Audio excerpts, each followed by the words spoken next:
মানে এৰি থৈ আহিছিলোঁ হাল বোৱা পদ্ধতি আৰু সেই হাল বোৱা পদ্ধতি আপোনালোকক আজি চিনাকি কৰি দিবলৈ লৈছোঁ। আপোনাৰ আহকচোন আমি চাই লওঁ কেনেধৰণে হাল বোৱাই থকা হয়।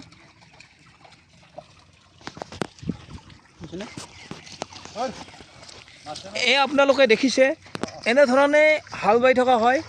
পথাৰত দেখিলোঁ আজি বাঙালীপাৰা পথাৰত আছোঁ মই আৰু এনেধৰণে দেখিলোঁ যে হাল বাই আছে গোৱাবাৰী আৰু এই হয় এই দেখিছে এনেধৰণে হাল বোৱা হয়। দাদা একপাক ঘূৰি আহিব আৰু এনেধৰণে দেখিছে আপোনালোকে।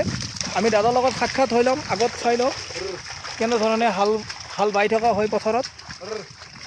আজিকালি আধুনিক যুগ আৰু আধুনিক যুগত যিহেতু ট্ৰেক্টৰেৰে বিভিন্ন পদ্ধতিৰে হাল বোৱা হয়, তেখেতে এতিয়াও পৰম্পৰাগতভাৱে হাল বাইয়ে আছে। আৰু এনে হালৰ কিয় ৰাখিছে, কি ধৰণৰ হালখন বাই আছে তাৰ বিষয়ে আমি জানিম আৰু হালৰ প্ৰত্যেকটা বস্তু আমি চিনাকি হৈ ল'ম। আজি নতুন প্ৰজন্মক চিনাকি কৰি দিয়াৰ উদ্দেশ্যে এই ভিডিঅ'টো বনাইছোঁ।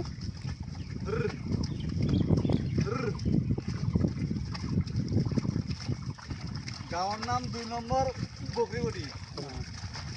এই দেখিছে দাদা হাল বাই আহিছে, এনেধৰণে হাল বোৱা হয়।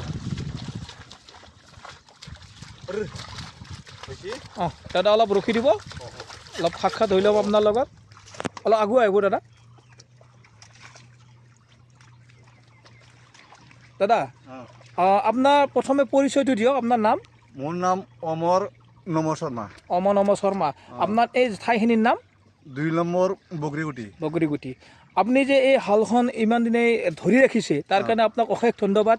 যিহেতু আজিকালি ল'ৰা ছোৱালীয়ে হাল কি বস্তু দেখিব নাপায়, গতিকে আপুনি যে ধৰি ৰাখিছে তাৰ কাৰণে বহুত বহুত ধন্যবাদ। আপুনি হালখন কিয় ধৰি ৰাখিলে? হালখন ধৰি ৰাখিছোঁ মানে হালটো বাইলে মোৰ বিৰাট ভাল লাগে। হয় হয় আৰু হালটো বাইলে অলপমান ধানো অলপমান বেছিকৈ পাওঁ। হয় হয় হয়, সেইকাৰণে মই হালটো মাৰোঁ। আৰু আমি দেখিছোঁ যদিও ট্ৰেক্টৰেদি হাল বাওঁ মানে কিছুমান বেমাৰ আজাৰৰ ক্ষেত্ৰত খেতিত বেছি হয়, হালত কম হয় না? অলপ কম হয়, বহুত কম হয়। হয় আমি দেখিছোঁ অলপ বেছি হয়। হয় হয়, যেনেকুৱা আপোনাৰ ট্ৰেক্টৰে হাল বালে ওপৰলৈ হাল বোৱা যায়, মজা কাটাৰ কণীবিলাক ধ্বংস নহয়, তাৰ কাৰণে মজা কাটা বেছি হয়। গতিকে হালত আপুনি সেইটো বুজি নাপায়। প্ৰথমে দাদা আপুনি বেয়া নাপায় যদি হালৰ এই বস্তুবিলাক অলপ চিনাকি কৰি দিব নেকি? এই বস্তুবিলাক কোনটো কি নাম কয়? এইটো নাঙল বুলি কয়। এইটো নাঙল বুলি কয়, এইটো নাঙল বুলি কয়, এইটো জোঙাল বুলি কয়। আৰু কিবা এইডাল কি হয়? লাঠি বুলি কয়। লাঠি হয়। লাঠি। হয় হয় হয়। বাপৰে খুব ভাল লাগিল আপোনাৰ আজি বহুদিনৰ মূৰত এনেধৰণে হাল বাই থকা পথাৰত দেখি আপোনাক মই এই ভিডিঅ'টো বনালোঁ। দাদা ধন্যবাদ, আগলৈকে আগুৱাই যাব, ধন্যবাদ। জয় আই অসম।